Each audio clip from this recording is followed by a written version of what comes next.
Preto da Praia das Sinas, concretamente na Rúa Carballal de Vilanova de Arousa, pode observarse este colorido mural.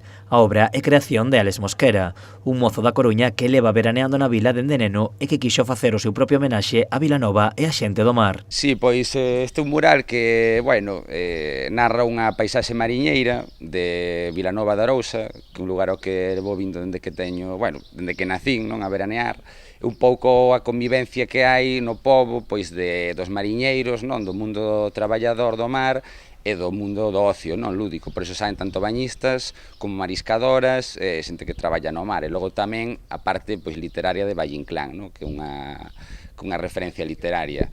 O mural está repleto de símbolos característicos de Vilanova e a comarca. Pois como son as conserveiras, o ayuntamiento, a torre do Cálago, bueno, o gato, centollo, non? Pois varios elementos como tamén o faro da illa de Arousa, non? A nivel simbólico que funcionan moi ben para entender o pobo, non? Ou a referencia da obra. O mural ten un tamaño de 10 metros de ancho por 3 de alto.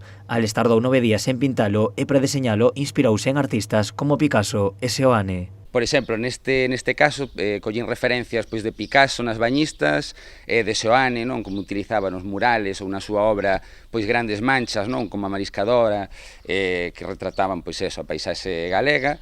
Inspirándose nos autores xa citados, Álex creou a súa obra mesturando cores vivas para xogar coas escalas e as perspectivas. Xogar coas manchas de cores, como un elemento potente que segundo a escala e según estés máis pretos, máis lonxe, pois podes disfrutar ou dunha mancha de cor que funciona guai contrastando unhas zonas con outras ou que dende lonxe poidas ver a referencia da figura completa.